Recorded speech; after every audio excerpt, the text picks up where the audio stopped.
All right. Good evening, students. Welcome. I hope I'm audible. Abhiram, Shubhranil, good evening. Right. So, in our previous lecture, we had completed the later Vedic age, and now we start with a new section, that is the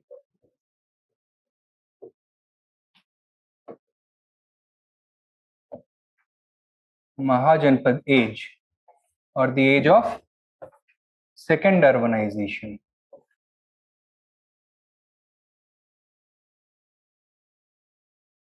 Time period roughly 600 to 300 BCE.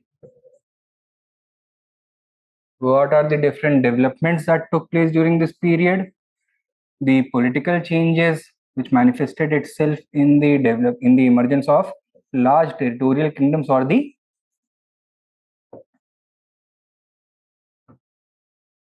Mahajanapadas, the social and intellectual changes which took the shape of the emergence of Buddhism and Jainism,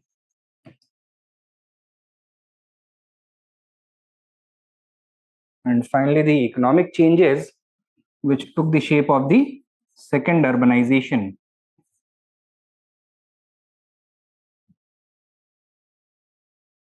One by one, we'll be addressing each of these aspects of the Mahajanapada age, beginning with the political developments, that is the emergence of the Mahajanapads.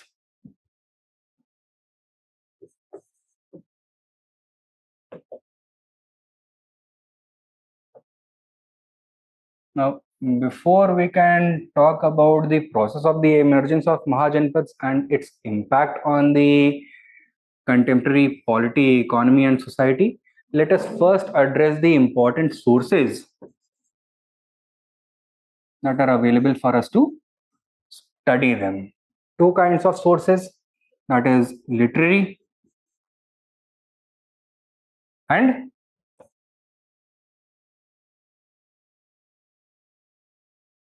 archaeological sources. Among the literary sources, we have both indigenous as well as foreign literature. Within the indigenous literature, we have both religious as well as secular literature. When it comes to the religious literature, it is associated with Brahmanism, that is the post-Vedic Smriti literature in the form of the Vedangas, Upavedas, the early Smritis, etc.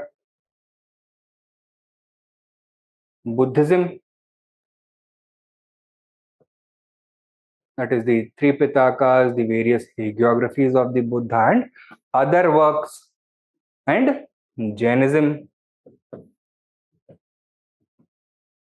primarily Prakrit works such as the Angas and later commentaries such as the hagiographies of the Tirthankaras, the biography of Vardhaman Mahavir himself, and other such works.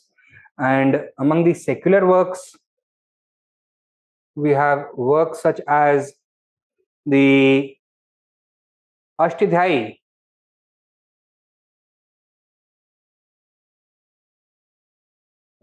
of Panini. This is the earliest known Sanskrit grammar, which also gives us indirect insights into the polity, economy, society, and culture of this period, and the Arthashastra.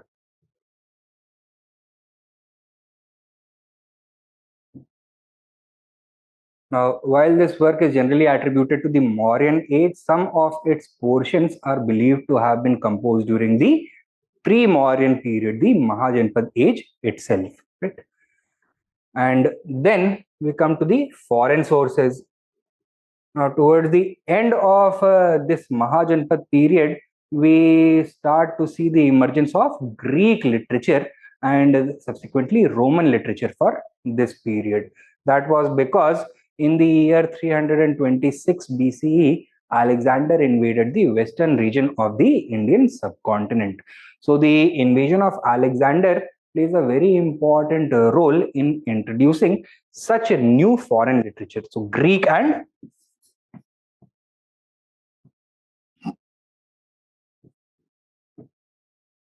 Roman literature with regards to India emerges from this point onwards. Among the archaeological sources, we have a variety of things, such as the characteristic pottery of this period or the northern black polished ware culture.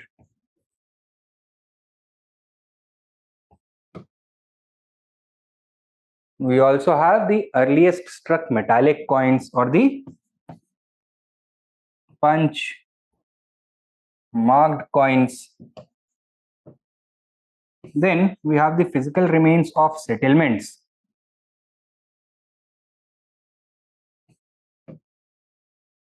The actual cities or palaces or forts, etc. These kinds of things. And further, we have other cultural remains and artifacts such as pieces of sculpture, then tools and implements, weapons, these kinds of things we get, right? Now, तो सबसे पहले हम sources को address कर लेते हैं. Then we are going to talk about the nature of the Mahajanpad period settlements, the features of the Mahajanapada cities. So first of all, give the heading sources. लिखो. Both literary as well as archaeological sources. Both literary as well as archaeological sources help us in recreating the Mahajanpad age. The Mahajanpad age.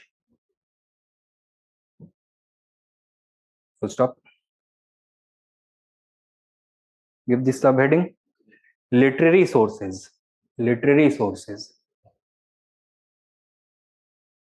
Write down. Both Indian and foreign literature. Both Indian and foreign literature is available in adequate amount to study the Mahajanpad age.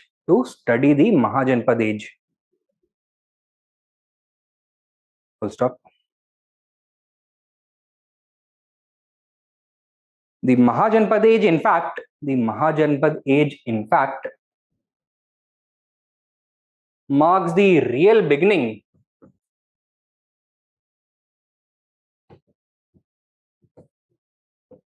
of India's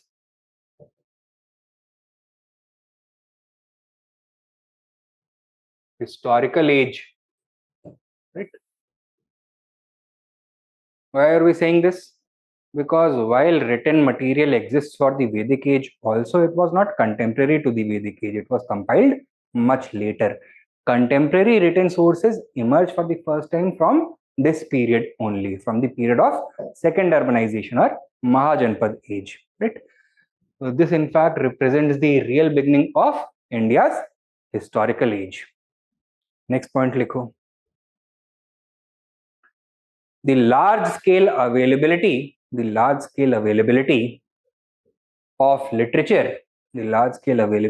literature also permits us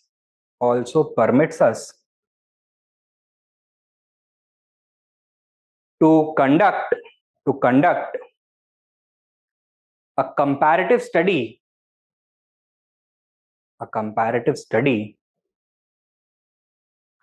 of the contemporary economy, polity, society, culture, and religion of the contemporary economy, polity, society, culture, and religion. Right? What is the meaning of this comparative study? Different types of literary sources are going to be written from different perspectives. Different scholars and authors are going to notice different things and present their observations in different forms, emphasizing on some things and others, right? So एक more holistic multi-perspective picture emerge होकर के आता है from this point onwards, and that is another reason why it is referred to as the real beginning of India's historical age. Full stop. आगे लिखो. As a result, comma, a more comprehensive picture of the past can emerge.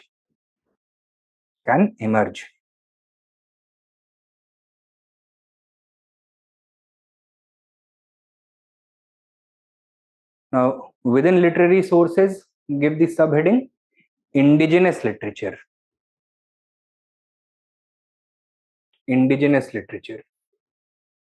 And within that, further subheading religious literature.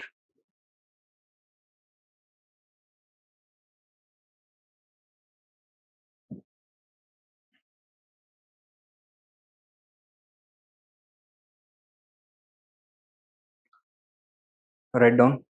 Religious literature लिख लिया ना? लिखो. The religious literature of this age may be classified into A, B, and C. Brahmanical, Buddhist, और तीसरा Jain literature. Brahmanical, B, Buddhist, and C, Jain literature.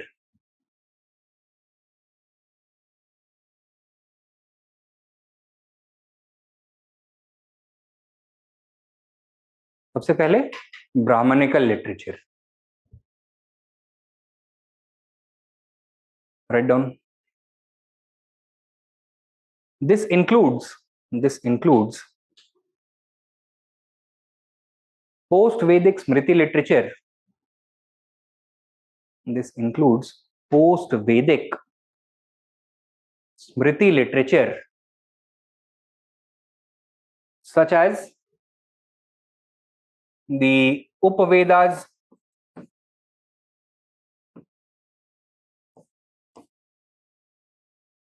Vedangas,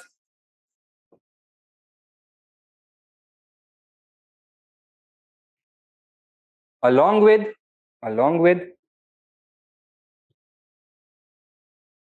some Upanishads.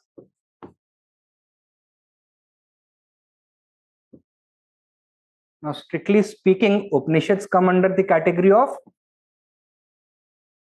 Shruti literature and not Smriti literature, but not all the Upanishads were composed during the Vedic period only.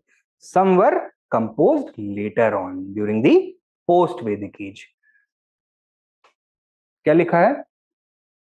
They consist of the Upavedas, Smriti literature such as Upanishads, Vedangas, and along with some Upanishads.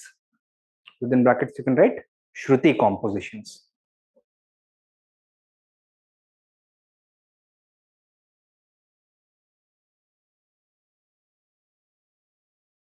Now, among the Vedangas, कितने total वेदांगास हैं? 6 वेदांगास, right? I think बताया हुआ है ना ये. हाँ, 6 वेदांगास. Among the वेदांगास एक category of सूत्र लिटरेचर है जिसको बोलते हैं कल्प सूत्र. And within this Kalp Sutra, you have the Dharma Sutra. What is the subject matter of the Dharma Sutras? Law, right? So write down. the सूत्र next सब पॉइंट लिख सकते हो, the सूत्र literature of the Vedangas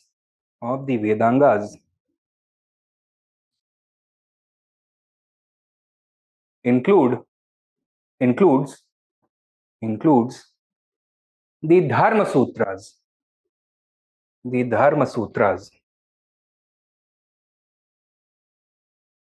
which hold special significance for the study of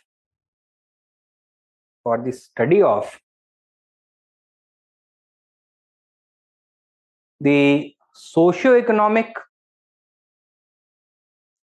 and political history of this period. Since they cover the subject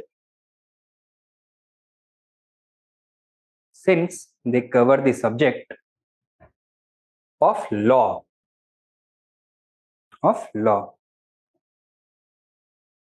and are laws made in a vacuum or in consideration of the socio-economic, political and economic realities, cultural realities. तो सबके context में बनाया जाता है, vacuum में नहीं बनाया जाता है. ठीक है, तो very important from the point of view of reconstructing the socio economic, political and cultural history of this period. लेकिन इसमें एक बहुत मेजर फ्लॉ है. क्या? ये जो वर्क्स हैं, they were the brain products of Brahmins. So that is why we are going to find an elite bias within them. Okay? And what is the nature of these works? They are mostly instructive. Okay? So they reflect an ideal situation. So they are going to show an idealized picture. And as a result, क्या problem emerge होता है? They may not always reflect the reality at the ground level. Now, it may be one thing that the Brahmins wanted the society to function in accordance with a few laws and with a particular worldview. Is there any certainty that that worldview on those set of laws were actually being observed? नहीं पता है. So write down. Next point. However, sub point इसी में ही. However, the problem with Brahmanical literature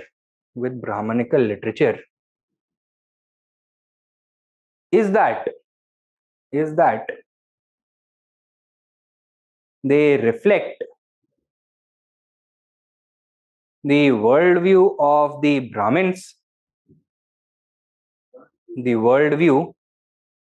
Brahmins, and thus suffer from elite bias. Full stop. Secondly,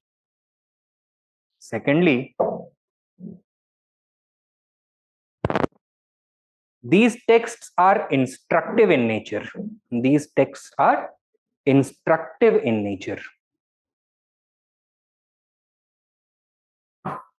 And often reflect an ideal instead of the reality.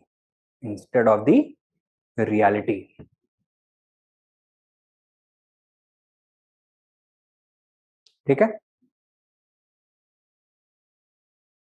Next we have the Buddhist and Jain literature.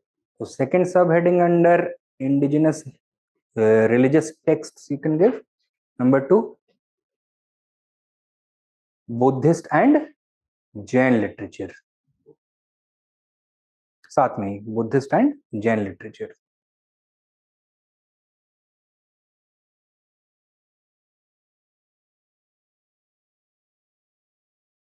लिखो. Unlike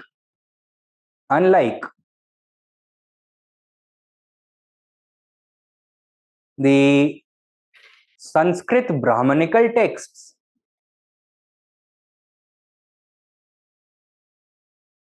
comma, these were composed in which languages? In Pali and Prakrit. In Pali and Prakrit respectively. तो Buddhism वाला जो literature है वो पाली में, प्राकृत वाला जैन वाला प्राकृत में. In Pali and Prakrit respectively. Now, do the Jain and Buddhist scholars agree with the Brahmanical worldview, or does it challenge the Brahmanical worldview? Challenges the Brahmanical worldview. Next point, Tilko. It seeks to challenge the Brahmanical worldview.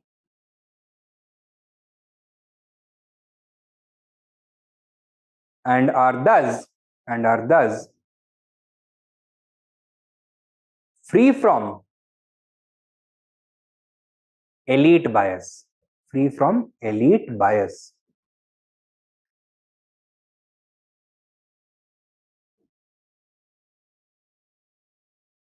From where do you think most of the early scholars within Buddhism and Jainism came? From among Brahmins or non-Brahmins? Non-Brahmin से ज़्यादा रहे होंगे. And thus, this kind of literature reflects the views from the lower stratas of the society. Write down. In fact, this literature often reflects the life of the lower strata of society.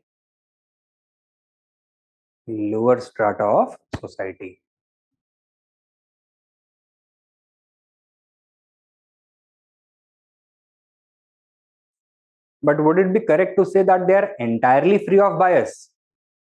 No. यहाँ पे किस तरह का bias दिखता है? Anti-Brahmanical religious bias is visible over here. Next main point लिखो. However, such literature is susceptible to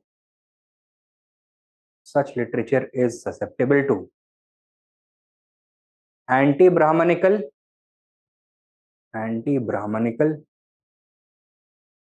religious bias.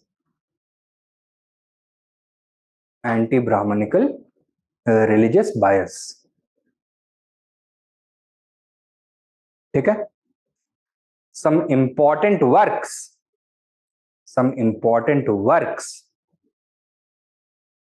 include. Can you name some important examples of Buddhist and Jain literature? Buddhist literature में सबसे famous जो canonical basic text है, that is known as the Tripitakas.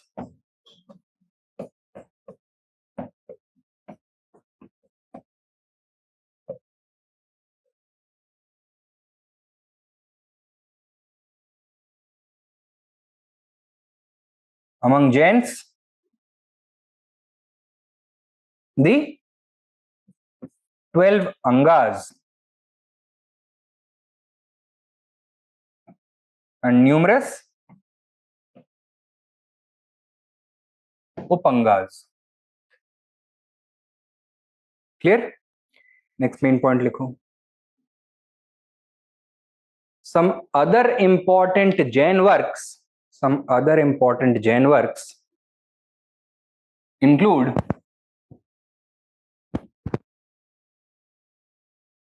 the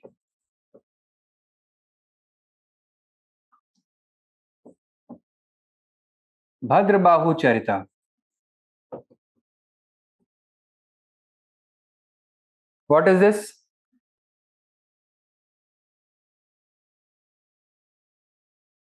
क्या है ये?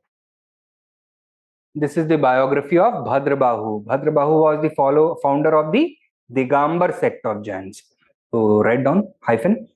the biography of the Digambar sect of Jainism.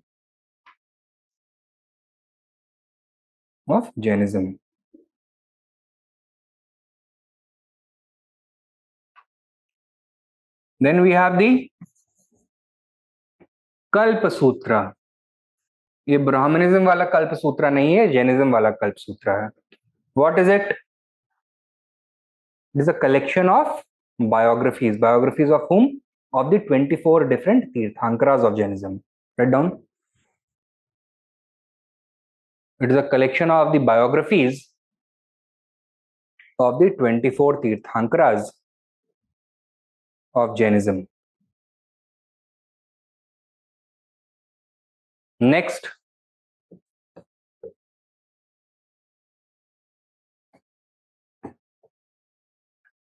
Parishisht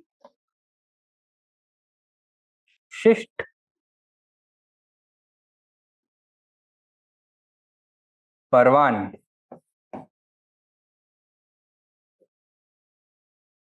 Parishisht Parvan.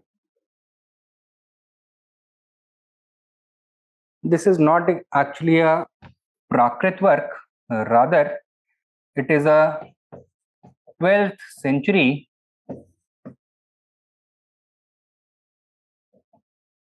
Sanskrit work by a scholar called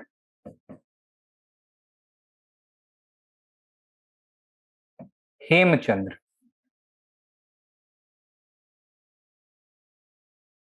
Although it was written more than 1,000 years after the end of the Mahajanpad period, but it mentions important details about the political and religious life of the Mahajanpad age. Write down. It talks about important political and religious details of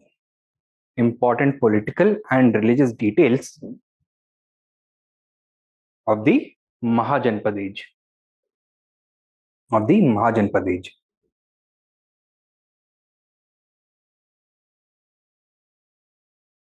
Question है एक, in Brahmanical limitations can we mention that Brahmanism became rigid and reflect one grand ideology?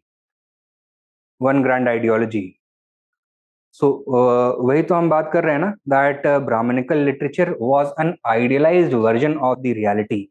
It reflected how the Brahmins wanted the society to be, wanted the economy to function, wanted the polity to be organized, but does not necessarily reflect the reality, right? So वो वाला जो limitation है, we had I think mentioned that it was instructive in nature and paints an idealized picture of the past rather than focusing upon reality.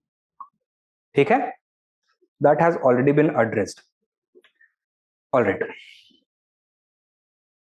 हाँ, तो ये हो गया religious literature among indigenous sources.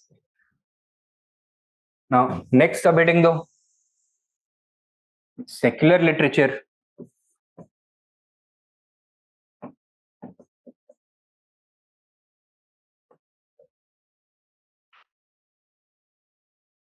कौन से टेक्स्ट मेंशन किए थे हमने?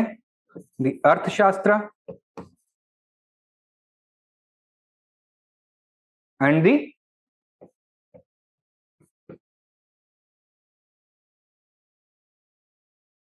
Ashtadhyayi of Panini. अर्थशास्त्र of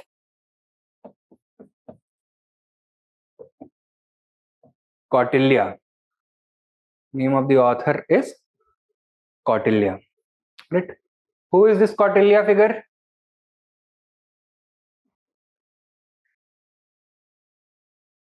It may be referring to a person known as Chanakya or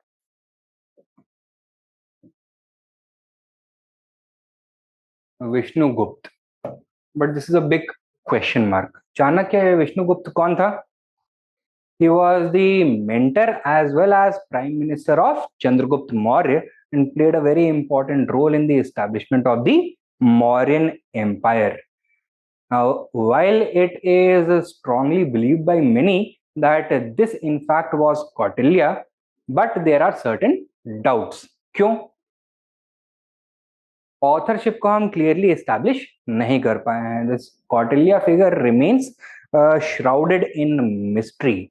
And secondly, because the grammar and the language of the Arthashastra is not homogeneous, it exhibits various changes in different places. It is believed that the Arthashastra may not have even been the work of a single author. In fact, many authors had added to it and taken away from it over a long period of time.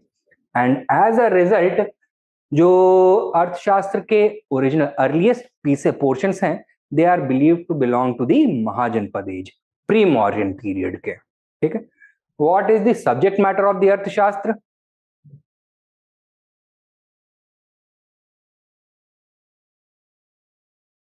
statecraft. How to organize and run the state, how to defend the territory and expand your influence, how to enhance the economy and maintain order, these kinds of things, right?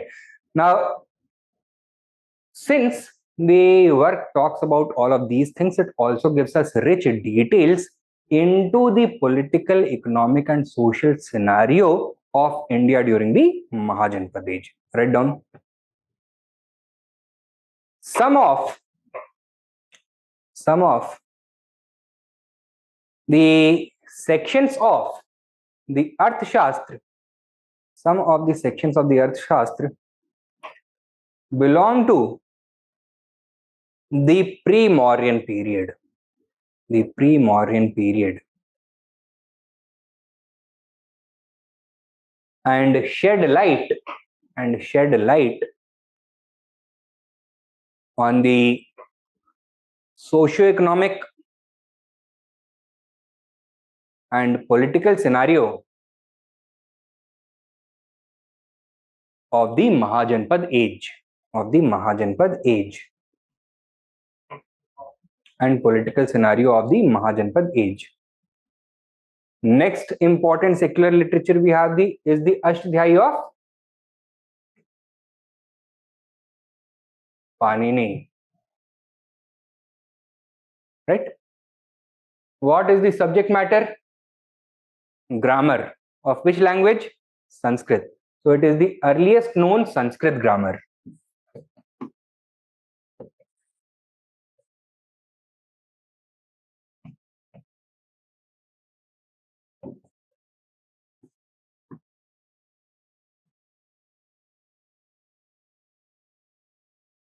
Okay? Now, how does a grammarian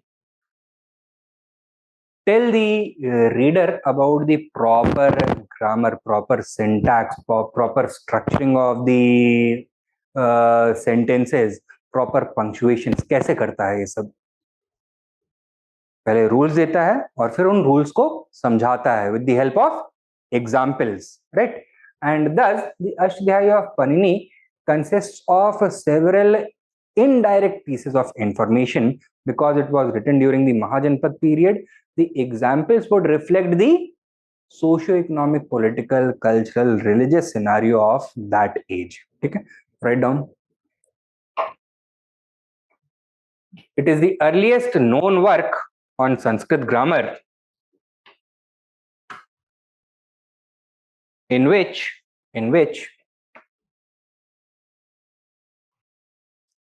Panini provides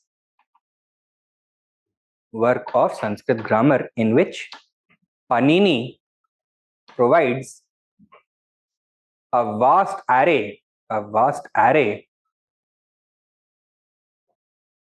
of direct and indirect information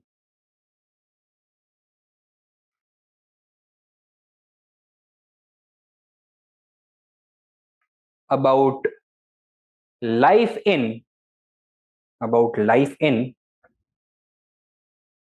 indirect information about life in the Mahajanapad age by referring to people, places, customs, coins, institutions, weights and measures, etc. etc. Institutions, weights and measures, etc. ठीक है? So a lot of direct and indirect information we can get from the Ashtadhyayi. ये हो गया religious literature, or sorry, the indigenous literature. Next, we need to talk about the foreign literature.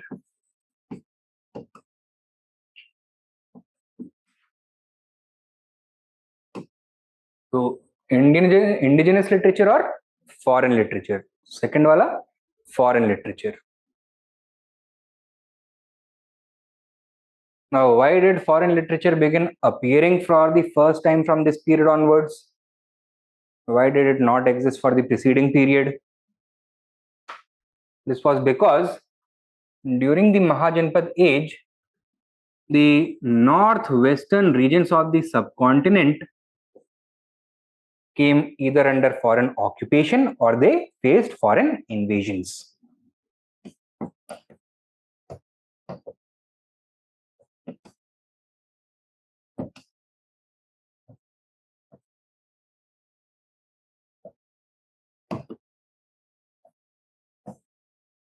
The earliest foreign invaders in the historical age in the northwest were the Persians. The Persians had created a huge empire known as the Achaemenid Empire, right? And under Darius II, the northwest region of the subcontinent up to the Indus River had come under Persian occupation.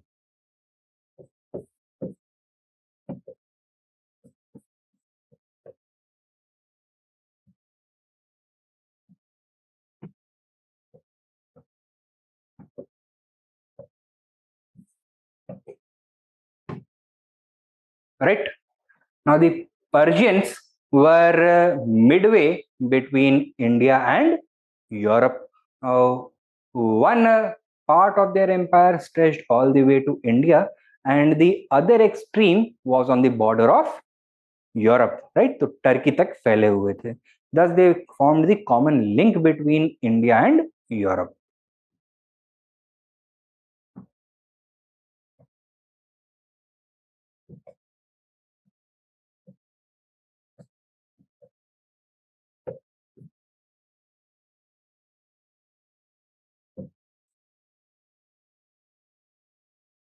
The Persian administrators, scholars, etc., they collected a large amount of information about India and stored it, right?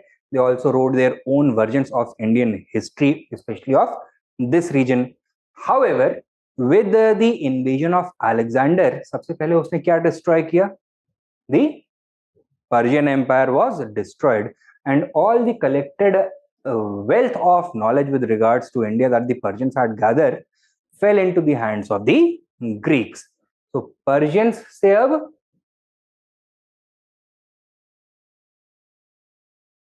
Greek literature emerge होना शुरू होगा, right?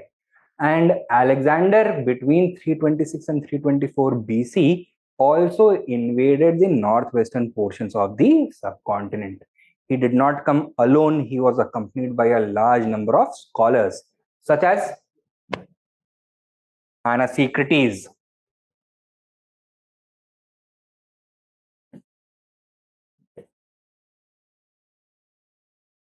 Aristobulus,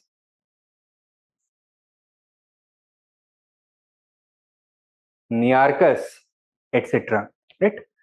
Now, all of them wrote about what they observed, not only the battles that Alexander fought, but the interaction that the Greeks had with Indians. They talked about Indian economy, the climate, animal, society, culture of the Indians, these kinds of things, compared India to their native culture, their native lands, right? However, none of these works have survived today in the original form, right? Later on, during the 1st century AD, a Greek author, Arrian, he composed a big biography of Alexander known as the Anabasis of Alexander. ठीक है, ये 1st century AD में कर रहा है, 1st 2nd century AD में. And over here he has referred to the writings of these earlier scholars along with the writings of another Greek scholar, that is Herodotus. Now, Herodotus was a figure who lived much before Alexander himself, and he came to know about India from the Persians. And Persians ने कैसा describe किया था India इसको? As a land of riches, as a land of fabulous wealth, as a magical land, as a mystical land. And that is how Herodotus described it. And on the basis of this, Arrian wrote his own history of India, the Anabasis of Alexander. Then the writings of all these authors as well as Arrian was used after the destruction of the Greek Empire, after the downfall of Greek power, as a new power emerged further to the west. Con? Rome. The Roman scholars from the 1st century AD onwards started to write extensively about India. Many of them came to India personally as traders or had direct interactions with Indians who went to Europe for trade, or they came into contact with the traders who were facilitating the trade between India and Rome, that is the Roman traders. And on the basis of their information and the writings of the previous scholars, ये जो school of historiography about India, that continued, right? Now, foreign literature, especially of the Greek and Roman variety, इसका बहुत बड़ा फायदा हुआ Indian historiography को. क्या? That first of all, we have broadly very few or almost no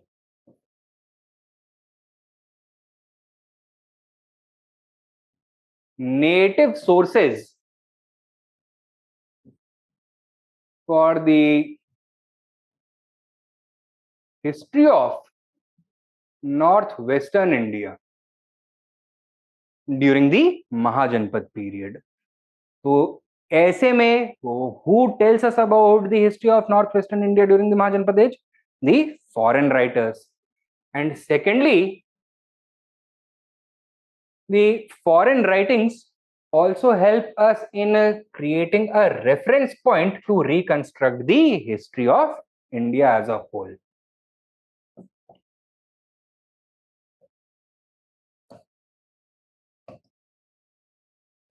क्या reference point मिलता है हमको? The date of Alexander's invasion of India.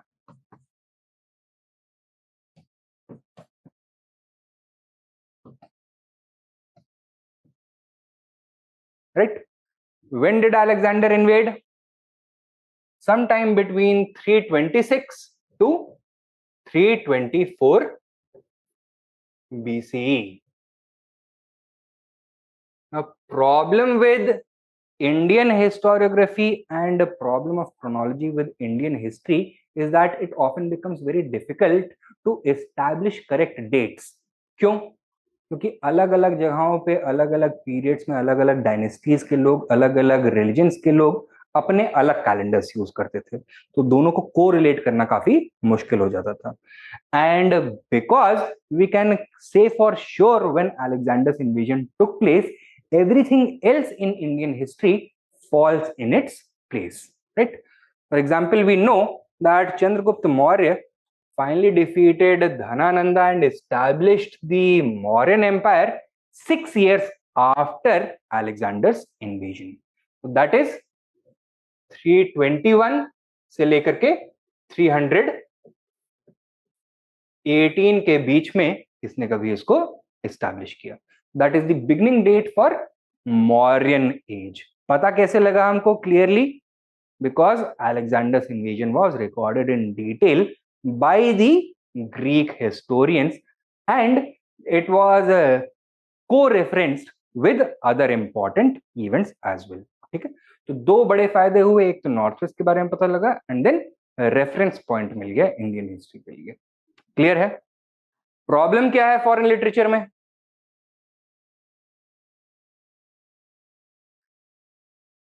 Think we have already discuss this सबसे पहले चैप्टर में.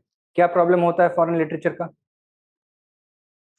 अपना पर्सपेक्टिव लेकर के आते हैं, कई चीजें बढ़ा चढ़ा करके बोलते हैं, right? Some things are lost in translation, they miss some important details. बहुत शॉर्ट पीरियड में बहुत बड़ा एरिया कवर करना होता है, they have to cover a very vast subject matter also, so they tend to make certain generalisations which are not applicable. इस तरह के प्रॉब्लम्स होते हैं. Right down foreign sources. लिखो. During this period, comma, the northwest of the Indian subcontinent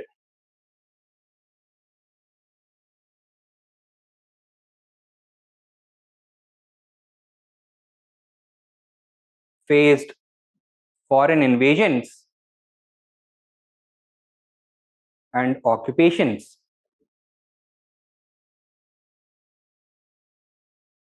by the Persians and Greeks respectively. By the Persians, foreign invasions and occupation by the Persians and Greeks. Full stop. As a result, comma, a large number of Greek and Roman sources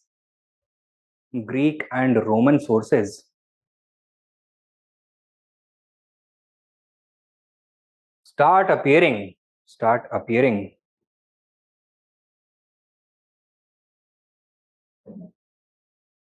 from this period for Indian history. For Indian history. Full stop.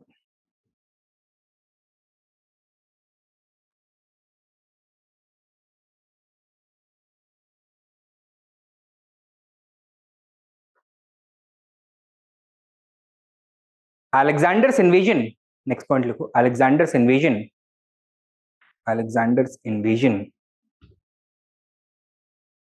opened the floodgates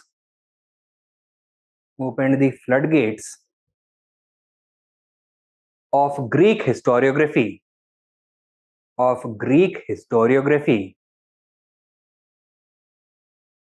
in India.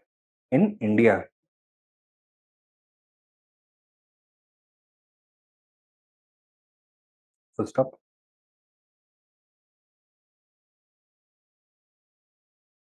Scholars who accompanied him, such as Anacicrates, Aristobulus, and Nearchus, gave eyewitness accounts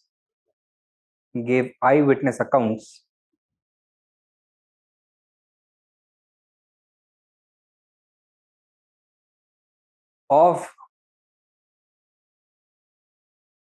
contemporary India.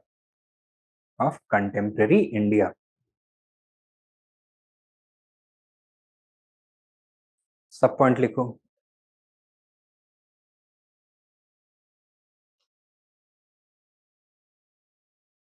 Greek interest in India. Greek interest in India was first aroused by Herodotus. By Herodotus. He is regarded as the father of history, right? Herodotus, who learnt about India from the Persians. From the Persians.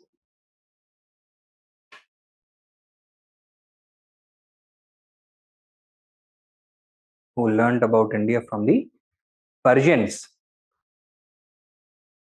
who had themselves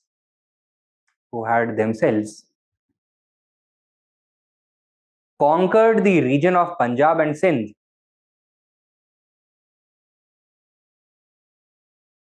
in the 5th century BCE. In the 5th century BCE. Punjab and Sindh in the 5th century BCE.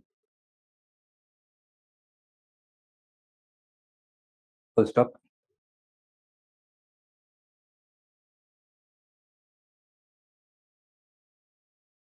Herodotus's account described India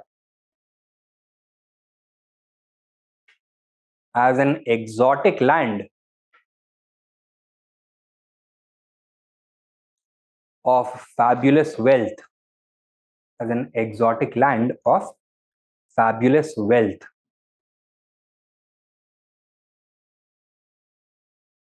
Full stop. Next sub point लिखो. Of fabulous wealth. As an exotic land of fabulous wealth.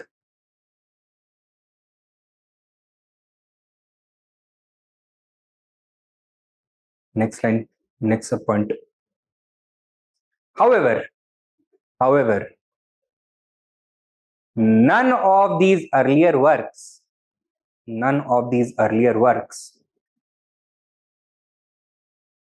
have survived in their original form.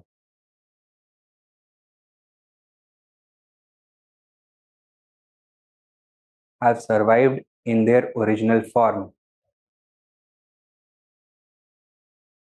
Full stop. Thus, it is through Orion's 1st century Anabasis of Alexander.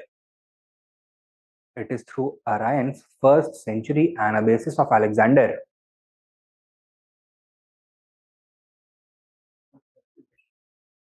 First century Anabasis of Alexander. Anabasis of Alexander is the name of his book. ठीक है, first century में लिखा गया. First century Anabasis of Alexander that we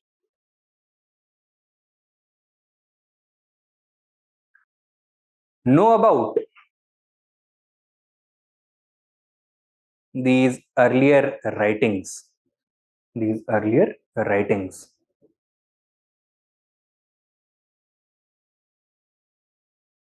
Full stop. Next point. Later, the tradition of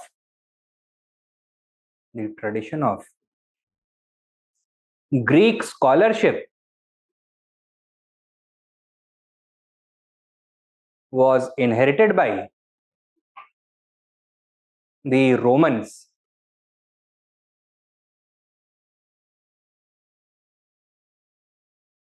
with scholars such as Pliny the Elder,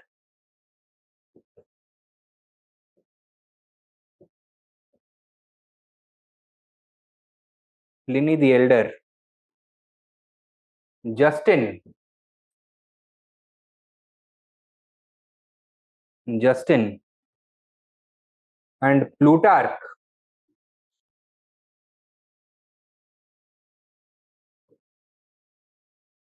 Plutarch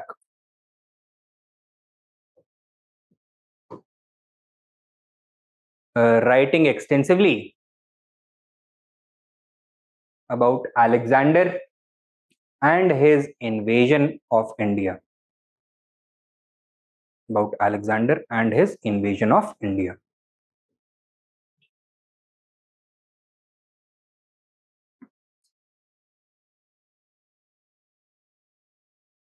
ठीक है, next point लिखो. The Greek history of this period, main point, the Greek history of this period is especially important. The Greek history of this period is especially important because A and B. A,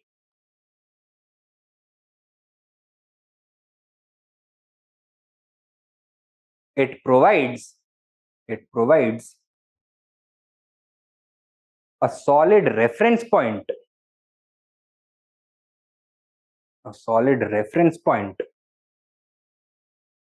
to establish the chronology of Indian history.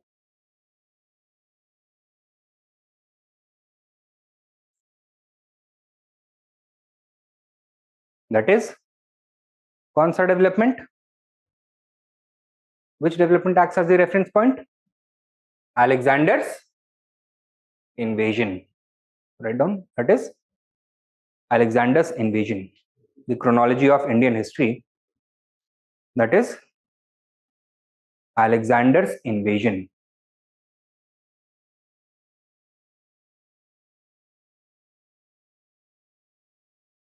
And B लिखो.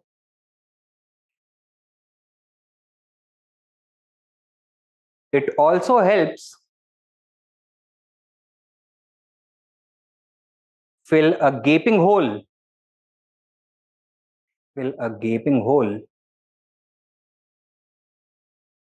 in native literature with regards to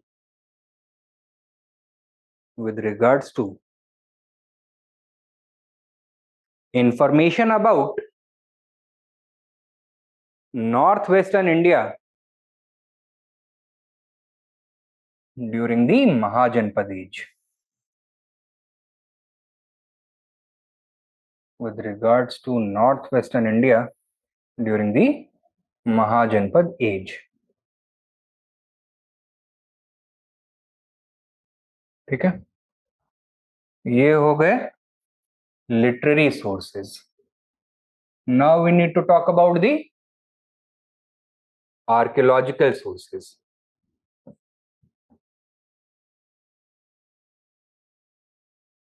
Right? Give the heading archaeological sources. Write down. The reliability of literary sources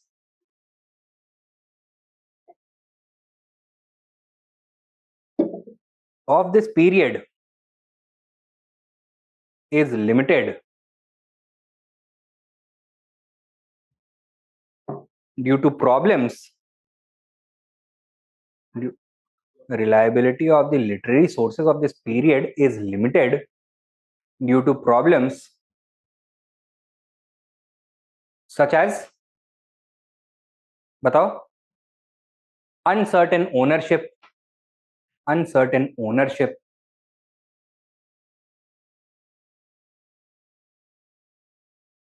comma, inherent and explicit bias,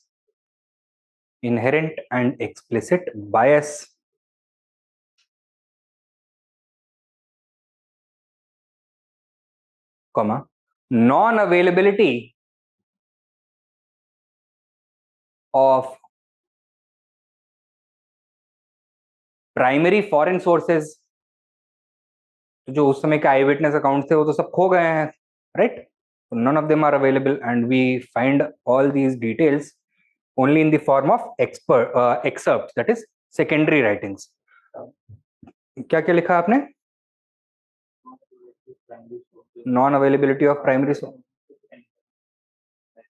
हाँ, तो हाँ, uncertain authorship, the unavailability of primary foreign sources, and inherent and explicit bias, along with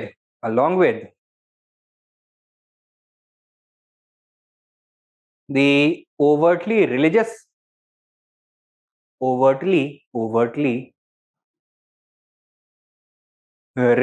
focus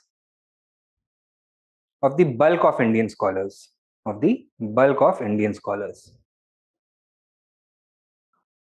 So apart from the Arthashastra and Ashtadhyayi, सारे के सारे जो indigenous sources हैं they are religious in nature, तो factual details पे वो कभी कभार उतना ध्यान नहीं देते हैं, right? These are the problems. Next point लिखो. In such a scenario comma, archaeology becomes important to recreate the past.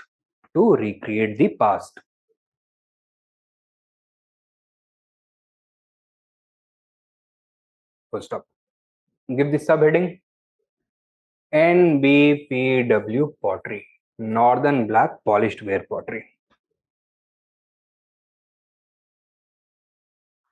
Write down.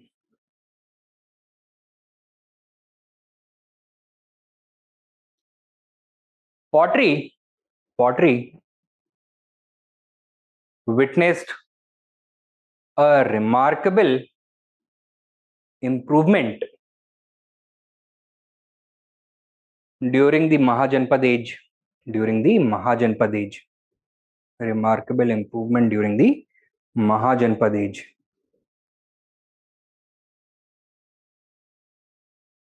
Full stop.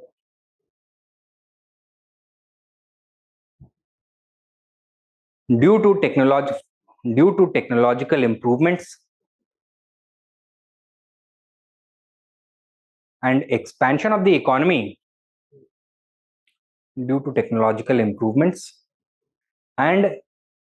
economic expansion,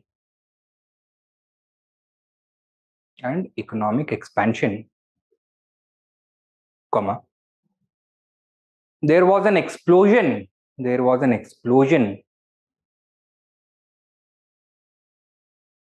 in the quantity, quality, as well as variety of pottery.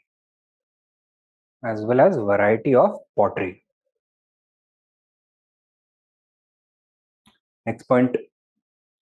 More than 1,500 sites bearing pottery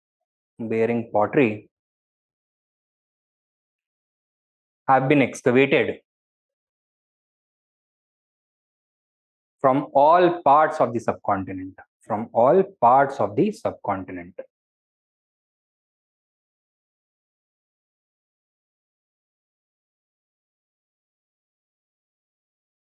What were the features of the pottery?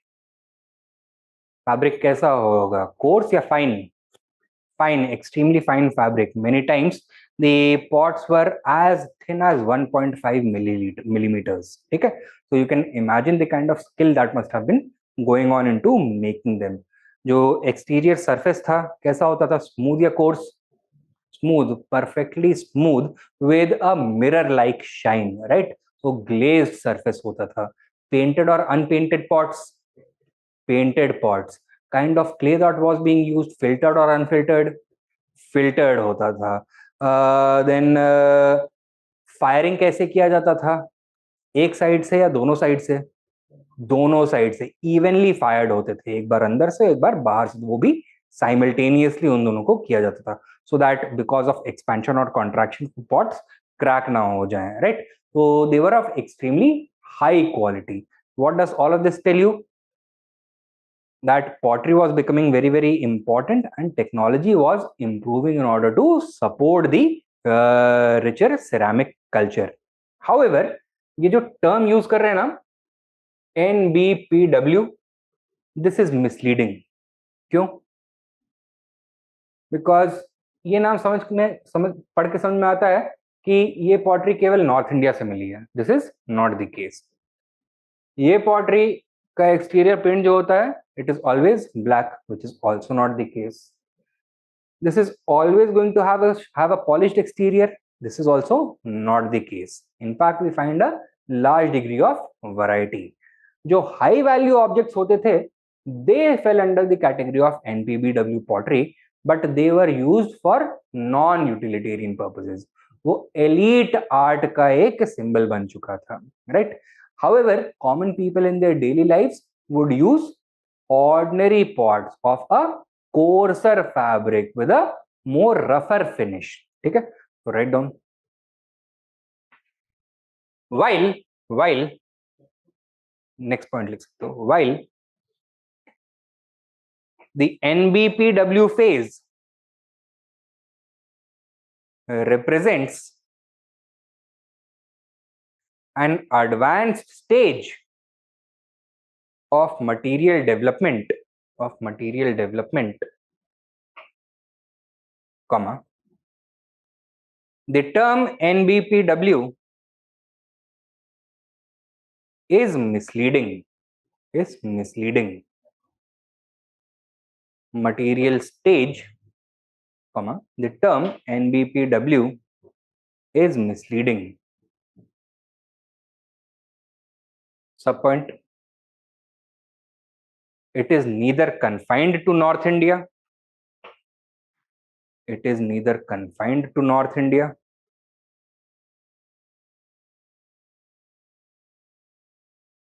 comma, nor is it always black in finish,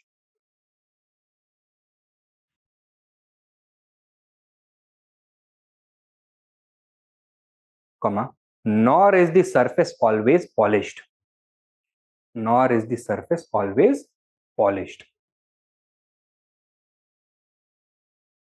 So stop. In fact,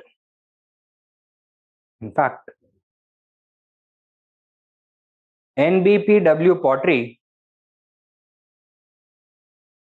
represents a mere fraction of the contemporary ceramic culture.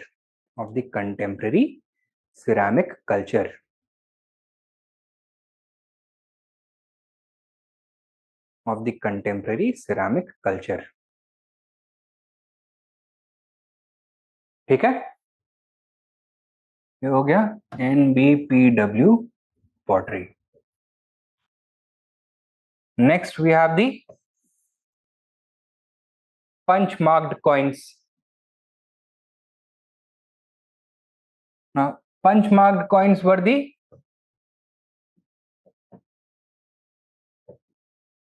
earliest coins of any type in the whole of the Indian subcontinent.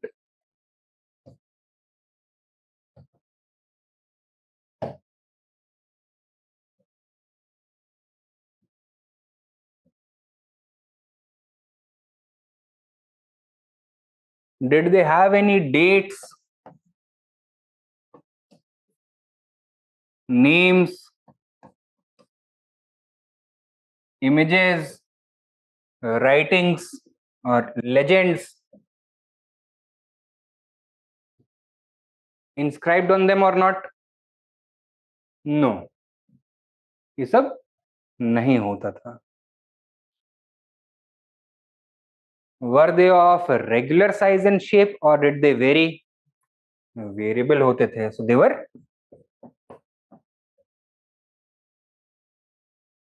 irregular.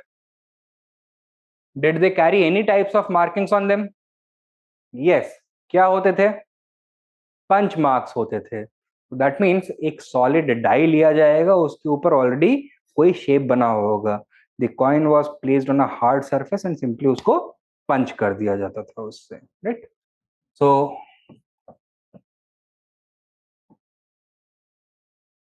punch mark symbols such as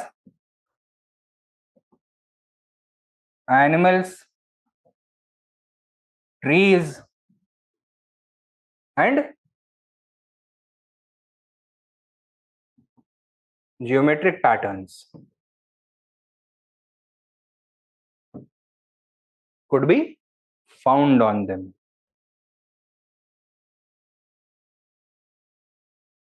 Since they contained no royal emblems, तो ये royal emblems नहीं थे. Do you think they were issued by kings or somebody else?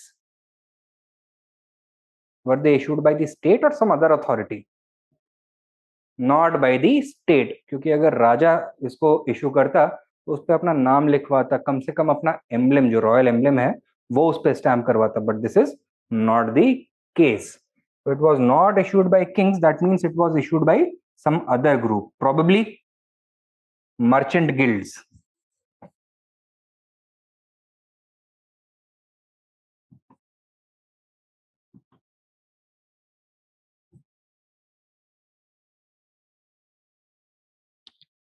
ठीक है. Merchant guilds used to issue them. Does that tell you about the nature of the Mahajanpad economy and the important players? So the merchant guilds must have been playing a very important role in the contemporary economy if they had the ability to issue their own coins. And they must have done this because they felt the need for doing this. What does that tell you about the scenario of the Mahajanpad economy? Was it a growing economy or a contracting economy? Growing economy. So it was a phase of economic expansion.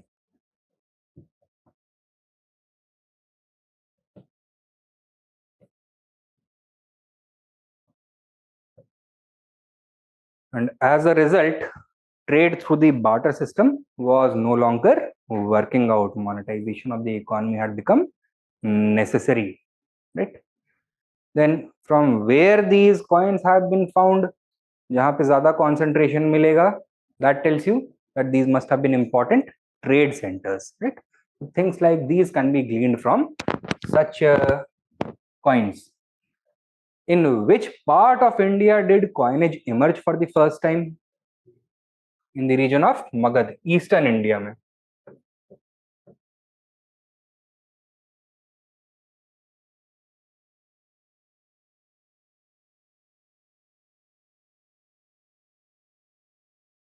And what does this tell us? That economically this region was performing the best. That is why only here the coinage emerged and then spread to other regions. Clear hai? And this can also give us insights into the process of political development after the Mahajanpad age. So it was Magad that had an early lead when it came to the economy. That is why it became the strongest of all Mahajanapadas. One by one, it was able to overcome all of them and incorporate their territories. So this also gives us insights into the process of political history, into the development of political changes. Okay? Then we have several cultural remains and artifacts as well.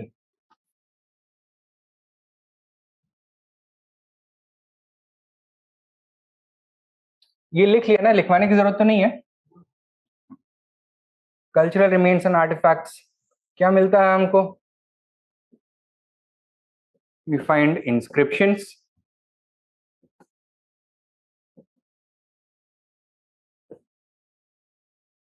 we find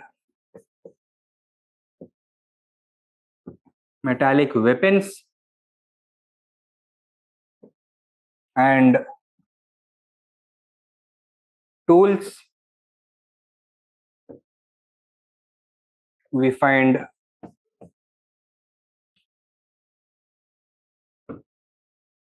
jewelry.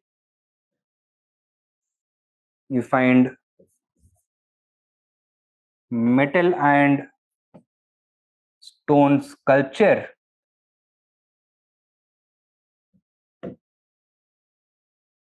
Etc. Right? What kind of information can we glean from these things? We can learn about political developments.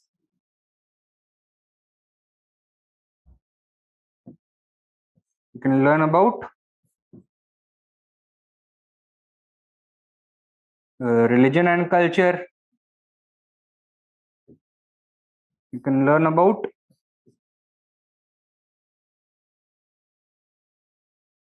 technological advancements. Based on the concentration of these articles, we can learn about the pattern of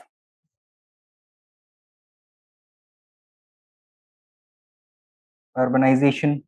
for example agricultural tools आपको ज्यादा कहाँ मिलेंगे? Cities में, villages में? Villages में. Craft based tools in the cities. Large collection of jewellery कहाँ मिलेगा? Cities और विलेजेस? सिटीज में. और ये sculpture, that also in the cities, right? So we can learn about these things. Apart from the power dynamics among the Mahajanapadas, which one would be more stronger? जहाँ पे weapons की quantity ज़्यादा मिलेगी. Then what were the important political and military centers? That also you can get to know, right? We also get insights about wealth,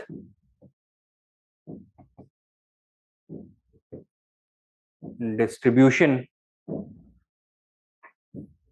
right? So economic inequalities, इन सब चीजों के बारे में हमें पता लग सकता है. क्लियर है? एंड फाइनली, ये आ गया ना समझ में? And finally we come to the different settlements themselves.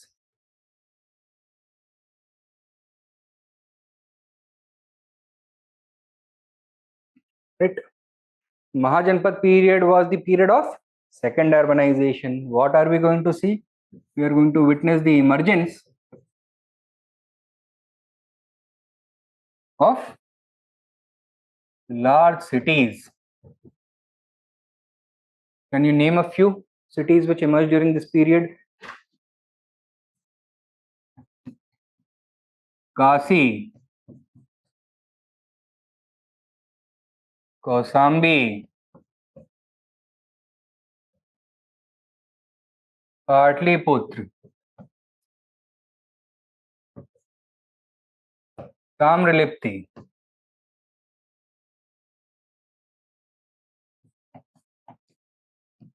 Ujjaini, Takshila,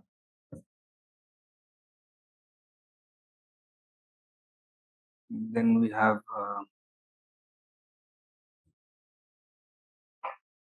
Potali or Potana,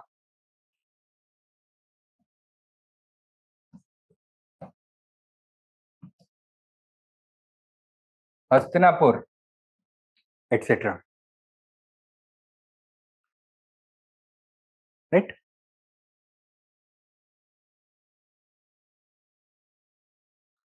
What are the roles that these cities would provide, would perform?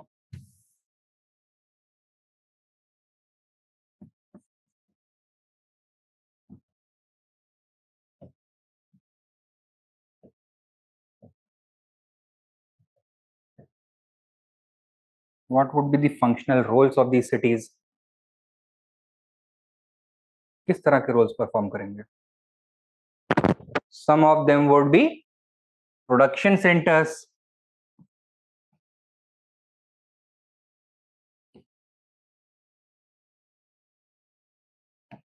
Some would be trade emporiums or trade centers.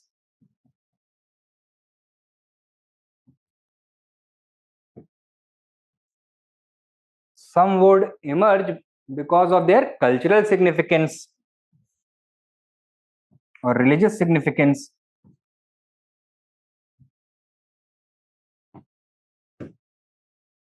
While some would have an important administrative function.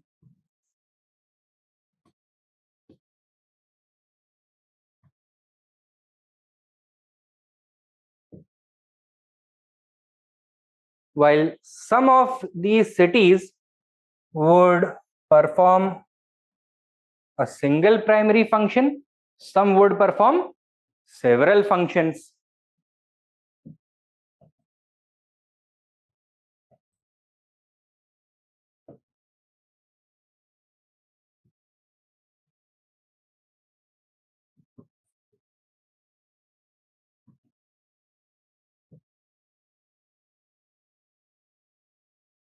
For example,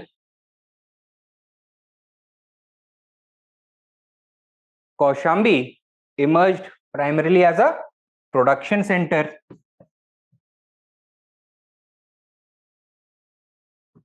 For the manufacture of cotton textiles. Tamralipti, that is in present day West Bengal, South 24 Pargana district में, right? That was primarily an important port, तो trade होता था.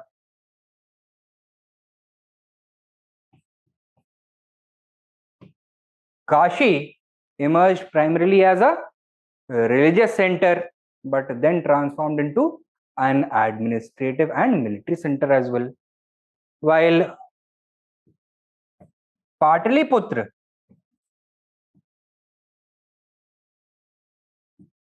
that was the second capital of Magad, was chosen for its strategic location. It was surrounded by water on all sides. It is known as Jaldurg. So its primary function was to act as an administrative and military center.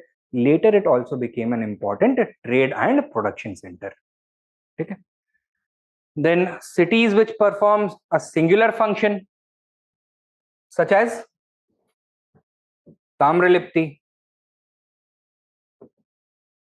From the beginning to the end, the most important activity going on over here was trade and commerce. Multifunctional cities, any of the other cities you could name. For example, Takshila emerged not only as a prominent trade center, it was a very important center for the trade happening between India and the rest of the world, land routes. It emerged as a prominent Buddhist site and also a prominent administrative center, right? तो यहाँ पे तक्षशिला का नाम आप site कर सकते हो.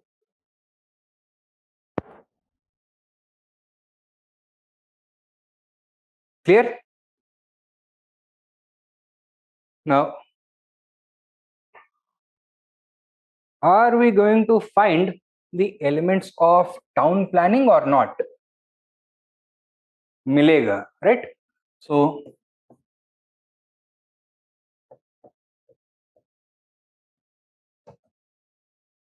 elements of town planning are going to be clearly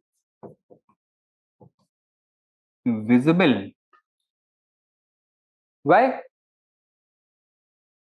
Because we have the evidence of construction of public infrastructure, such as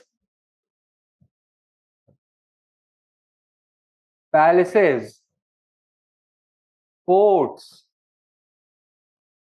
bridges, moats,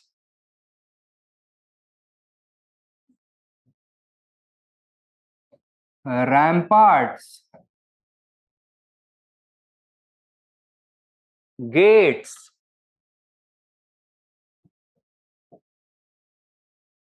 roads,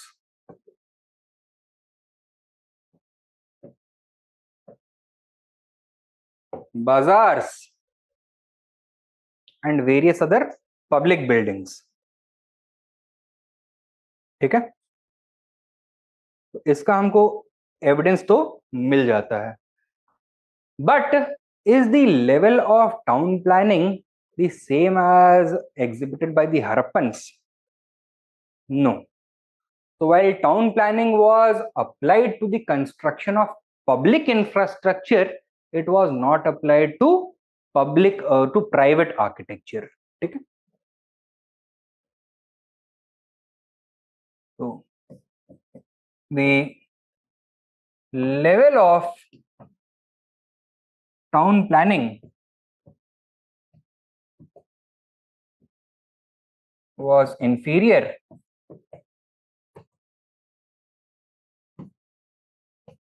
to the Harappan civilization. It was applied during the Mahajanapada age only to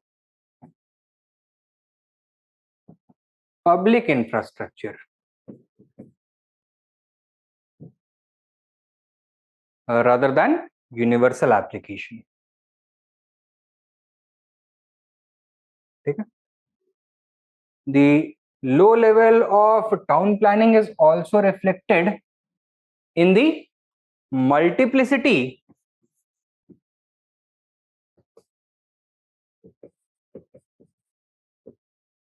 of building material.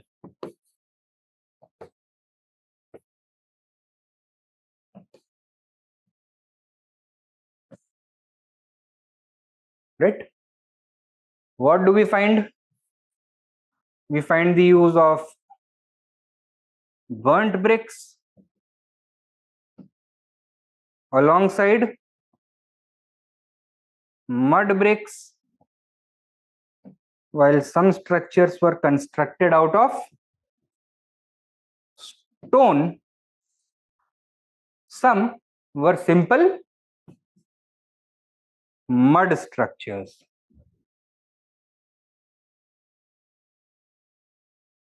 इतना समझ में आया है? Now,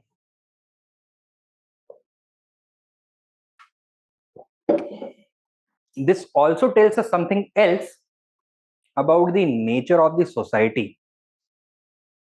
अलग अलग building material use हो रहा है, पब्लिक इंफ्रास्ट्रक्चर के ऊपर ज्यादा अटेंशन दिया जा रहा है, प्राइवेट इंफ्रास्ट्रक्चर के ऊपर उतना फोकस नहीं है.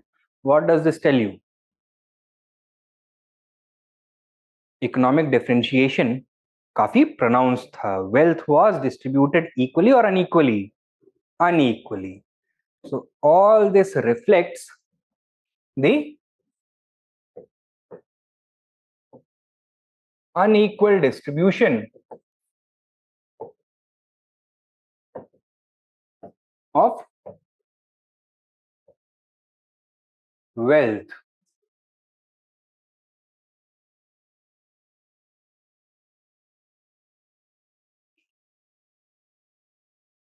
There existed several types of groups within these cities. Those who were involved in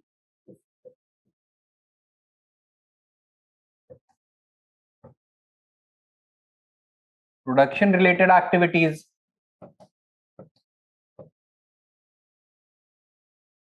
such as artisans and craftsmen,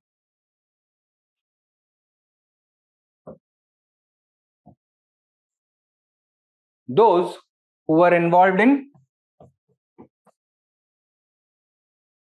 exchange related activities,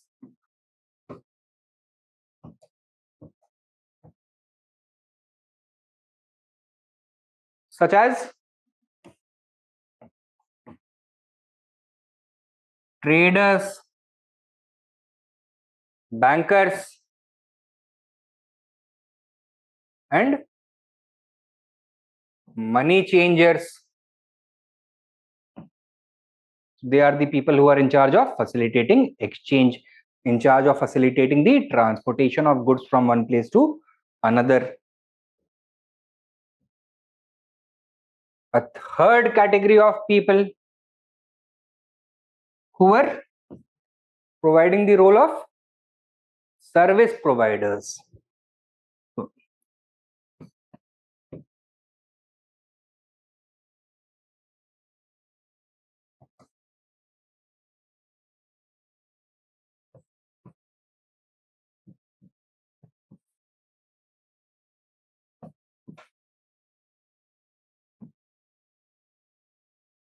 So some professionals who were neither associated with production nor exchange, but whose presence in the society was important for these productive and exchange related activities. We are talking about people such as administrators,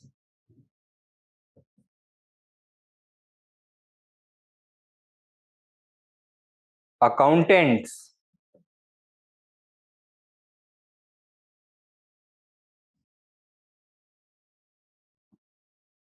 policemen, soldiers, etc. Right? What is their job? To provide stability, to provide regulation, to provide fairness, to provide or to keep accounts, to provide security in order to facilitate all these other activities. And apart from this, we have another group which is neither engaged in production activities nor exchange activities, nor could be considered to be strictly professional. They in fact depended upon others for their survival. So we have groups such as monks, thieves, beggars, and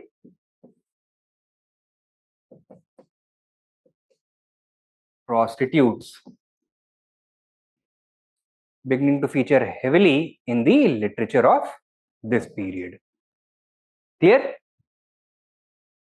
And why do you think that this kind of a scenario developed where so many occupational groups were living in the same cities? Because the functional roles of the cities were continuously changing. And ये जो last वाला group है, this is the loser category when it comes to unequal distribution of wealth. Clear है?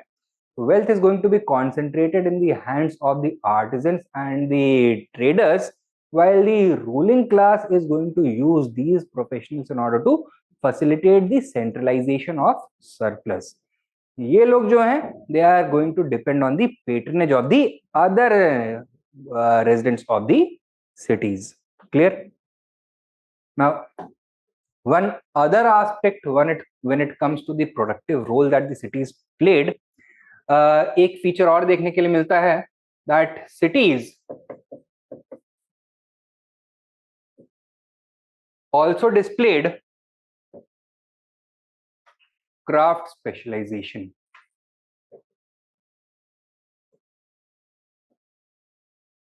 मतलब क्या हुआ? That in different cities, different craft activities were flourishing. For example, हम कुछ तो ऑलरेडी मेंशन कर चुके हैं, जैसे कि Kaushambi was famous for its cotton textiles.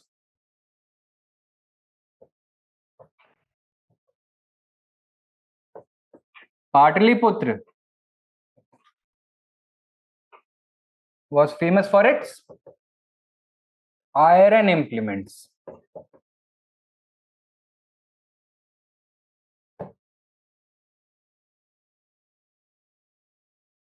Mathura was famous for its pottery and sculpture. Okay, so this we get to see.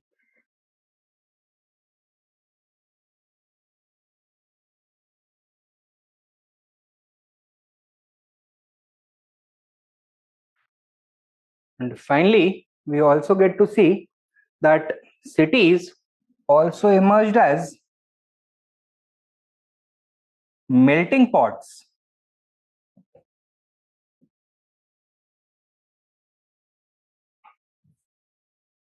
of culture and ideas.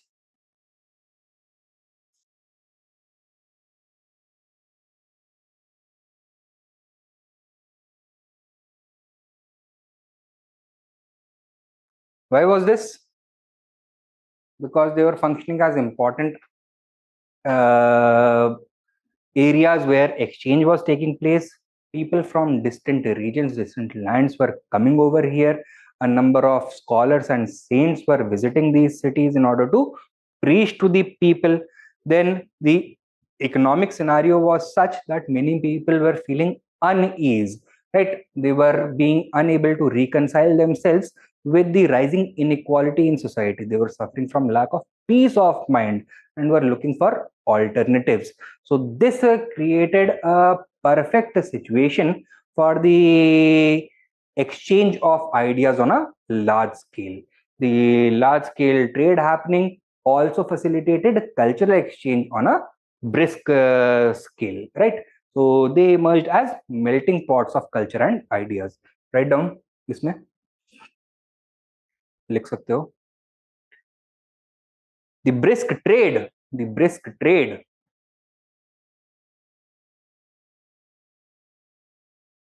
of the Mahajanpad age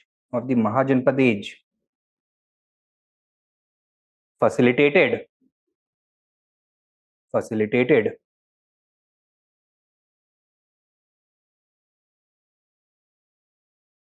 the exchange of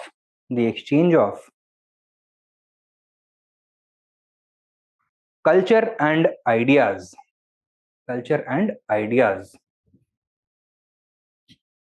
which resulted in further innovation,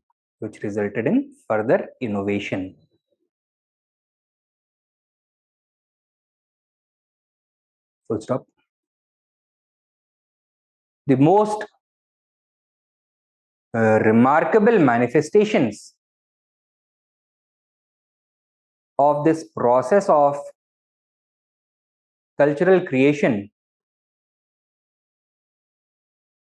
were the most remarkable manifestations of this process of cultural creation were क्या? Wish to new intellectual doctrines, philosophical doctrines जो exchange of ideas के through develop हुए होंगे. No, Buddhism and Jainism were Buddhism and Jainism.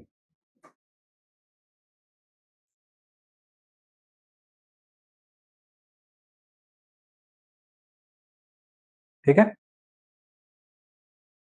Then what are we going to see? Are we going to see uniformity when it comes to the morphology of the cities, or is every city going to have its own unique layout, with its own unique set of buildings, distribution of buildings? Unique चीजें मिलेंगी. ठीक है. तो further you can write, unlike the Harappan civilization, comma, second urbanization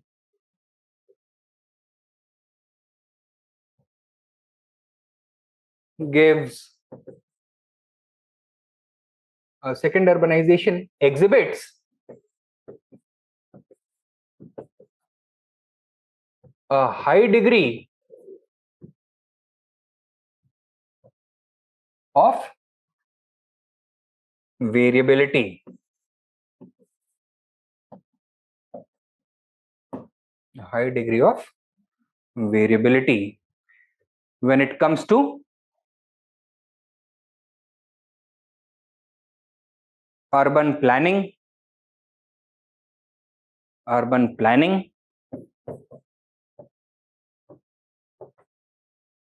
and morphology. When it comes to urban planning and morphology.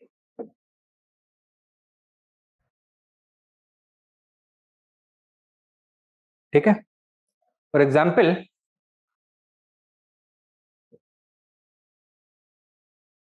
at Patliputra,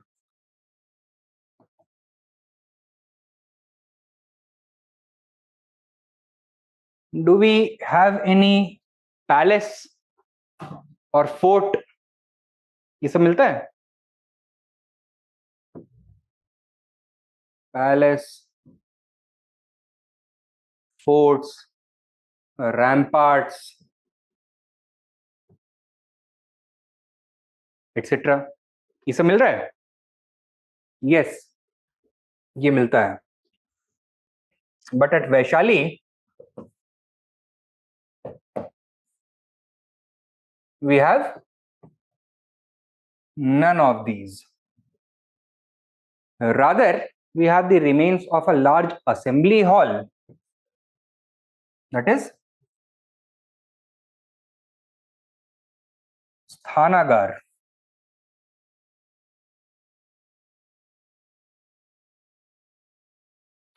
Can this give you insights into some feature of the government that were ruling over these places? तो महल, किला, उसके ऊपर रैम्पार्ट्स, ये सब की जरूरत किसको पड़ेगी? राजा को पड़ेगी, right? So this indicates that the authority that was ruling over Patliputra was a sovereign monarch. तो यहाँ पे monarchy exist करता है, right? And a place where there is no palace or fort or ramparts, rather you get a large assembly hall. यहाँ पे क्या पता लगता है? That king was not there, and because of this assembly hall, probably some kind of democratic assembly must be taking place. Vaishali was the capital of a republican polity.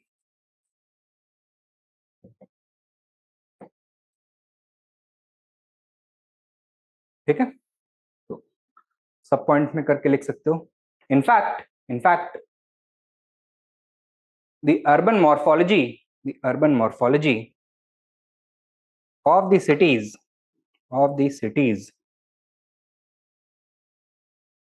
reflect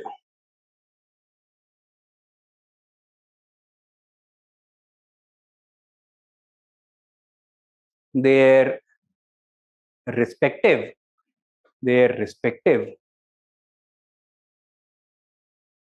political, economic and social structures. फिर इनमें ये comparison कर सकते हो example दे करके. Example, at Pataliputra we have a huge palace and fort with tall ramparts, whereas these things don't exist at Vaishali, indicating that Patliputra was ruled by a monarch, whereas Vaishali was the capital of a republican polity. ठीक है? तो ये हो गए हैं features of cities during the Mahajanapada age. Take down a question.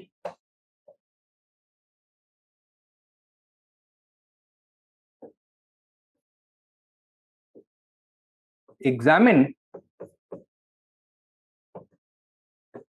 the characteristics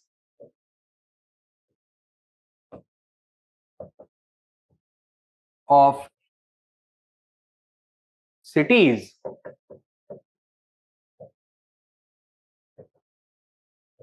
during the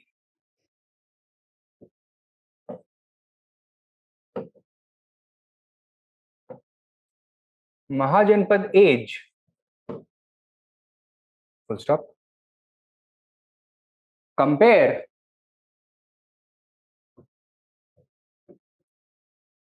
them to Harappan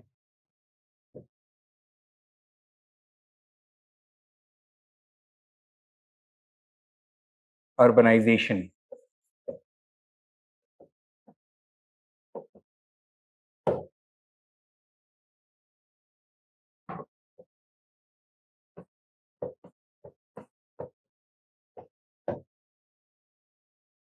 कैसे करना चाहिए? अलग अलग पार्ट्स में या एक साथ दोनों को? एक साथ करना चाहिए, right? For example, while talking about the characteristics of the cities, we can talk about town planning and how Harappan town planning seems to be more advanced. We can talk about the idea of economic inequality and how it was more pronounced in the Mahajanpad period as compared to the Harappan civilization. तो इस तरह से हम we can talk about the element of diversity and compare it with the Harappan civilization. So on the basis of this, we can compare and contrast it.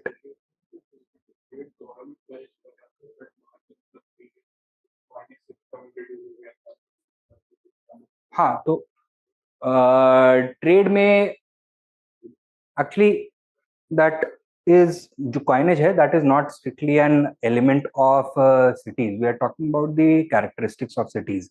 So we are not talking about the characteristics of urbanization per se. Rather cities के बारे में बात कर रहे हैं. तो अगर coinage के बारे में बात करनी है ना आपको, तो उसका रोल सेकेंडरी होगा. So if you mention coinage, you will have the ability to talk about the rising importance of trade, guilds etcetera. Then आप ये भी आर्ग्यूमेंट कर सकते हो, क्योंकि डाइवर्सिटी इतनी ज्यादा थी, दैट मीन्स दैट हर रीजन का, हर सिटी का अपना एक कोई अलग रूलिंग क्लास रहा होगा, who was in charge, or that was in charge of laying out the plan of the city, right? So that also indicates political fragmentation, whereas Harappan civilization में क्या दिखता है हमको? Uniformity दिखता है. That indicates political homogeneity, right? और political interdependence और interconnectedness at least. ठीक है? तो इस तरह से हम आगे बढ़ेंगे. Now this brings us to another aspect of the Mahajanpad age, that is the factors for the emergence of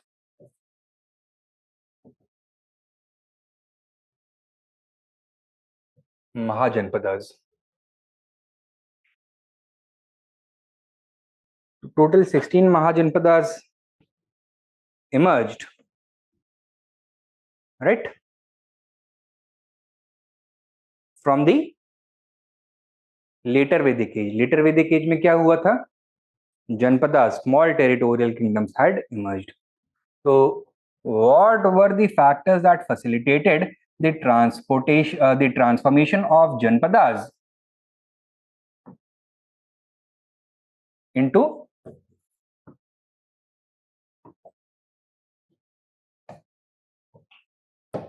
Mahajanapads? क्या फैक्टर्स थे? First of all, improvements in technology.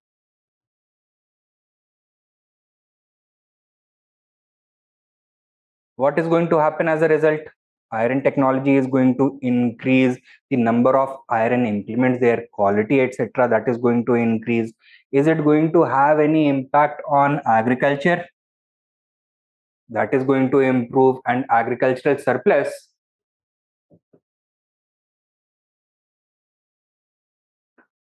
that is going to become larger, right? And as a result of better agriculture, what is going to happen to the population?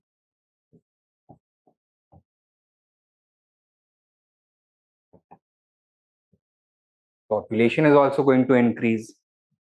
And this larger population, which has more disposable income, is it going to consume more or less as compared to before? It is going to consume more. Therefore, it is going to need more products to consume. As a result,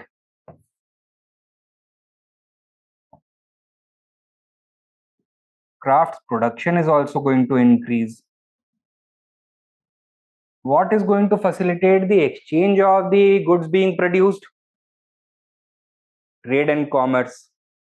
Therefore, trade and commerce is also going to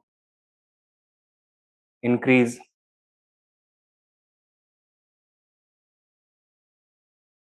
Okay. Now, in such a scenario, what is going to happen to the economic structure? Economic structure में क्या होगा? Equality या inequality?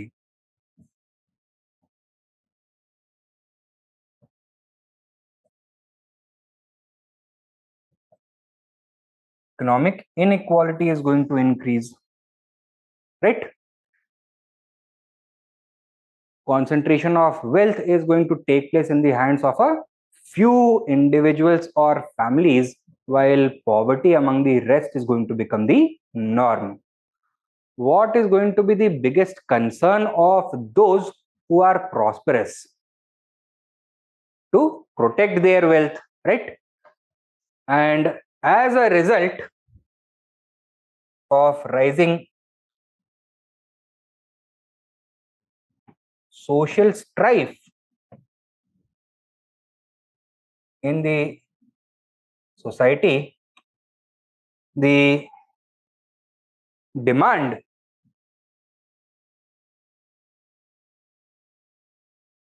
for security and respect for the right to property, that is going to increase, especially by the rich. And जो rice लोग हैं, what are they going to try and do? They are going to try and use the state to give them this security. ठीक है, क्योंकि state के पास already थोड़ा power है. So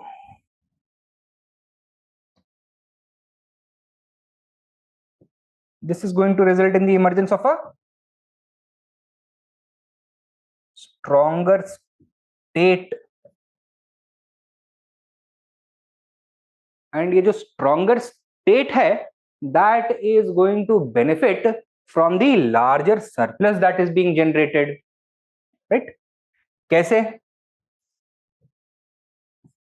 By increasing taxation. ठीक है? And it is going to seek even more tax resources. How? By bringing the territory of neighboring kingdoms under its rule, right? This is going to facilitate territorial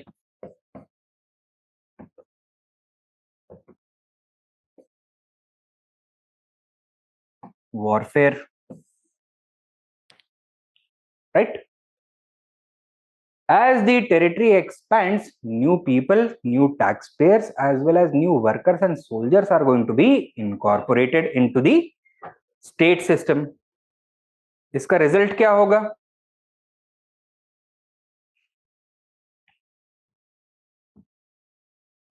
The reinforcement of this entire virtuous cycle. Okay. Now, those states which were able to, you can say, successfully strengthen this virtuous cycle, they would be able to transform from Janapadas into mahajanapadas. और जो उतने successful नहीं हो पाएंगे उनका क्या हाल होगा? They are going to disappear. They are going to be absorbed by the rising powers. ठीक है? So through the process of political conflict triggered by these economic changes, we are going to see power consolidation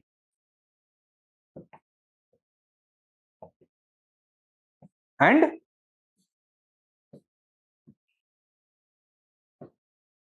expansion.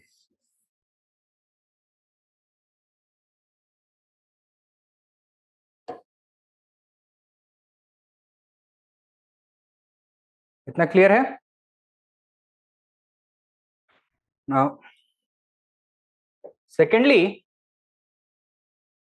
some social factors, ये तो हो गए economic factors.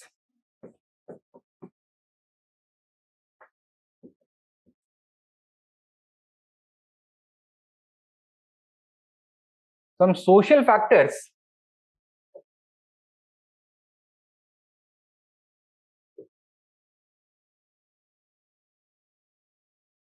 were also responsible. Biggest social factor क्या था इस period में? दी rising competition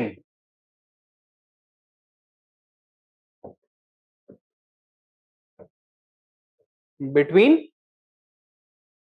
the three upper varnas. कौन कौन?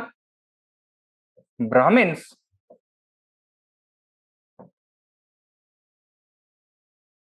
who wanted to hold on to the power that they had attained during the later Vedic age. Kshatriyas, who felt threatened by the rising stature of the Brahmins and wanted power to be in their hands alone. And Vaishyas, who had gained a great degree of wealth during the Mahajanpad period due to the expansion of the economy and their involvement in the most productive regions, that is agriculture, production and trade. इन तीनों के बीच में एक power struggle चल रहा था. All of them wanted greater social respectability. Brahmins को चाहिए था outside dominance, Kshatriyas wanted equality with Brahmins and Vaishyas wanted more social respectability and reduction of the ritualistic discriminatory system that had been imposed in the past. Clear? Now, the Kshatriyas also felt threatened by the Vaishyas, right? Because this was because the Vaishyas had a lot of wealth and could challenge the power of the Kshatriyas. And इस conflict ने अलग अलग regions में अलग अलग combinations, permutations create किए. होगा क्या? Each of these groups is going to seek allies with others. ठीक है? So alliances and counter alliances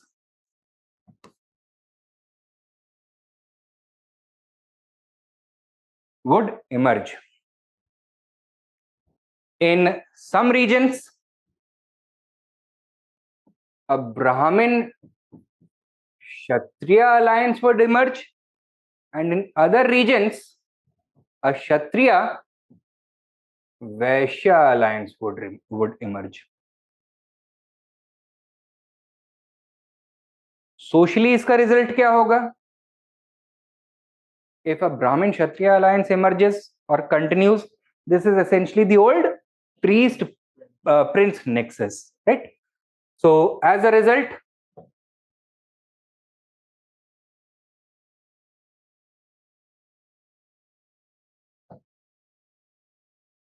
varnashram dharma system would be strengthened, and a Kshatriya Vaishya nexus would exclude the Brahmins from the inner rings of power, thus reducing the strength of the varnashram dharma system. Now, which kind of a polity had this priest prince nexus based on the varnashram dharma system ended up creating? Monarchical polities, that is Janapadas during the later Vedic age. तो यहाँ पे the institution of monarchy that is backed by a religion that is supported by the priestly class, that would become stronger. So this would strengthen the institution of hereditary monarchy with an absolute ruler. ठीक है? On the other hand, over here, will power be concentrated in the hands of a single individual or among a number of wealthy individuals and families? Several wealthy individuals and families के बीच में power distributed होगा, and this is going to result in the emergence of an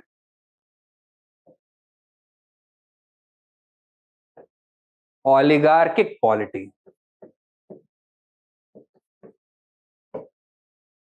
ठीक है, तो हम इस period को बोल तो देते हैं Mahajanapada period, but in fact during this period two different kinds of states had emerged. ये जो larger territorial hereditary monarchical states with absolute rulers थे, they were in fact known as mahajanapadas.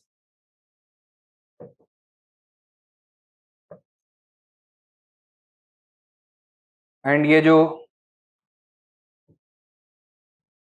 oligarchic और रिपब्लिकन पॉलिटीज थी, they were known as the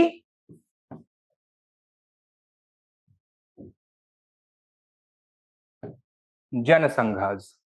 right, जो Brahmanical literature है वो किसको praise करेगा, महाजनपदास को या जनसंघास को? महाजनपदास को. And Janasanghas would be shown as somethings which are unnatural, weak etcetera. लेकिन जो बुद्धिस्ट और जैन लिटरेचर है वो किसको प्रेज करेगा?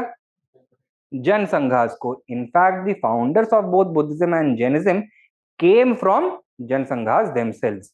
वज्जी कॉन्फेडरेसी से आए थे, लिच्छवी कॉन्फेडरेसी से आए थे. ठीक है, so as a result of this kind of dichotomy or as a result of this social conflict taking different forms, different results took place. So discuss क्या करना था हमें? Factors for the emergence of mahajanapadas. In fact इसका जो title है इसको हम थोड़ा मॉडिफाई कर सकते हैं, factors for the state formation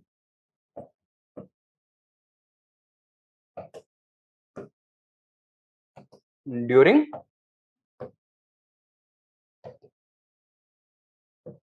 Mahajanpad age. So with this we'll be able to cover both Janasanghas as well as Mahajanpads.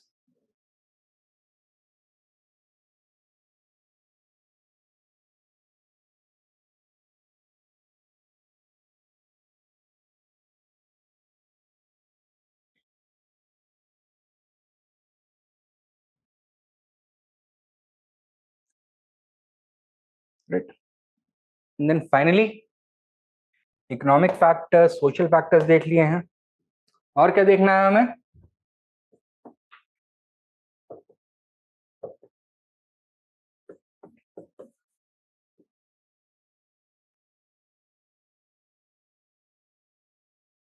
religious factors.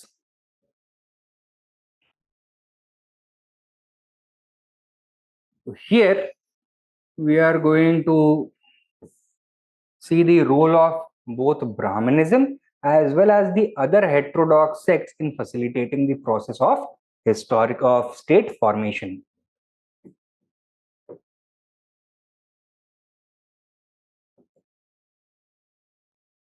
Brahmanism ने कैसे फैसिलिटेट किया इसको? The economy within Brahmanism was based on the gift system.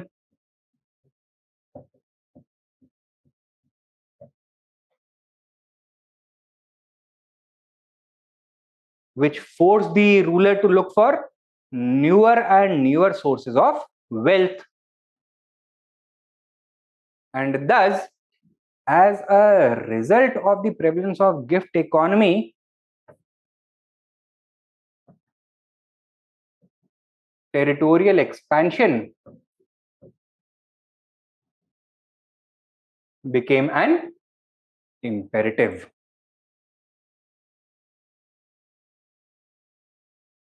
ठीक है,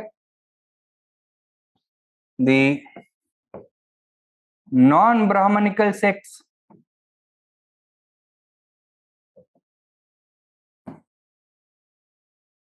such as Buddhism and Jainism also facilitated the growth of New states also facilitated the process of state formation. How? Because they did not believe in the Varnashram Dharma system. As a result, places where these sects were more dominant than Brahmanism, they could utilize the services of a large section of the population for all kinds of activities, productive activities, administrative activities, in the military, in administration, हर जगह पर. ठीक है? So the society was free of Varna restrictions,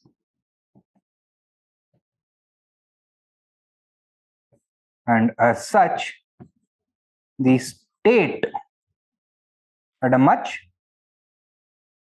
larger social base. Clear? So such polities are going to function relatively better in almost all fields, such as economic growth, agriculture, technological development, social stability. सब चीज में better perform करेंगे.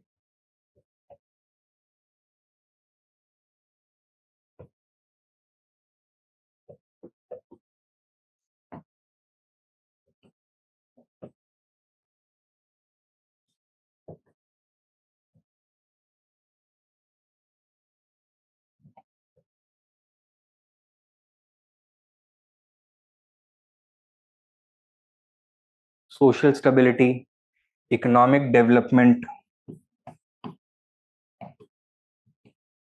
political stability,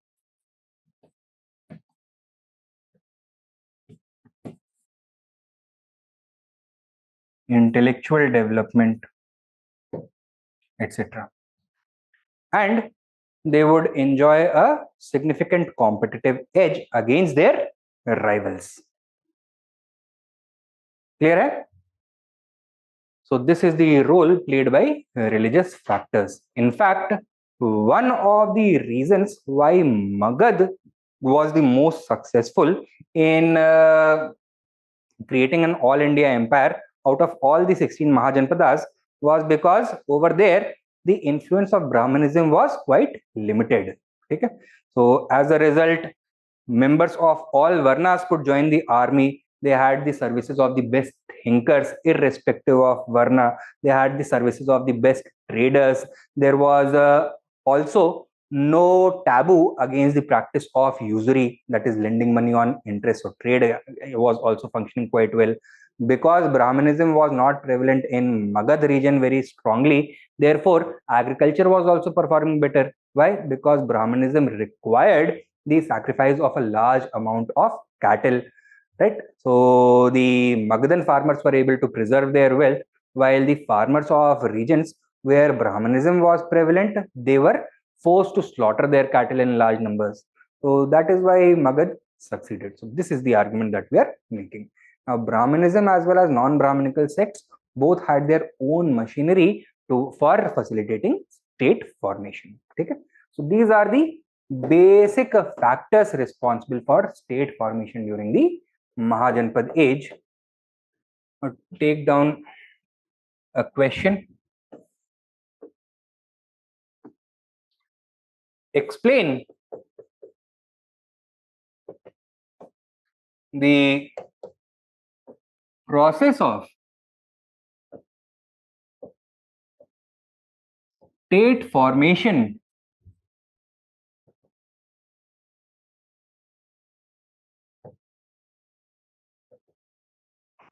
during the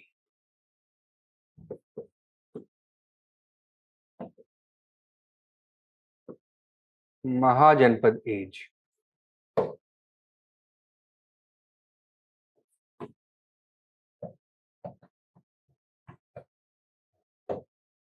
Right. Next, we need to talk about the comparison between the two different kinds of polities during the Mahajanapada age. कौन कौन से? Janasanghas and Mahajanapadas. That we are going to do in tomorrow's lecture. I'm ending this lecture for today. Any doubts if you guys have, please let me know.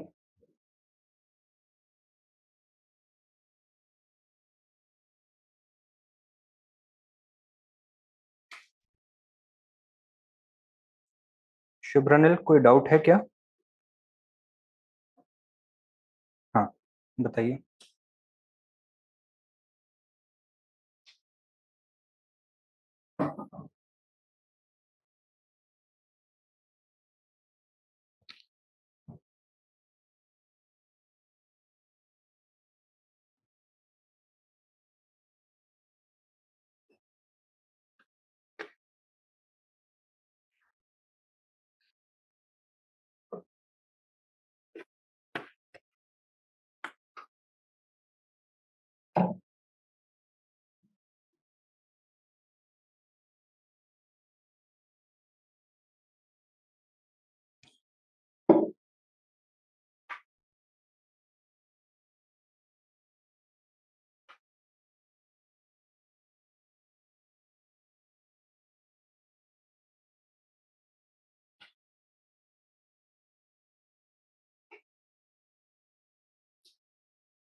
Memorizing and understanding the literary sources module.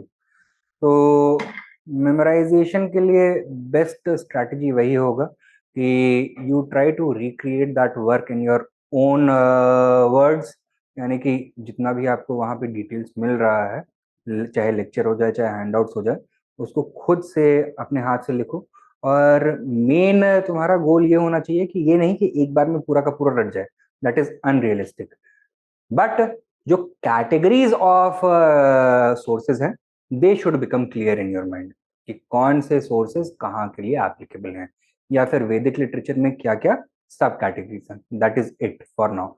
Then with the constant revision you will be able to get better understanding of it.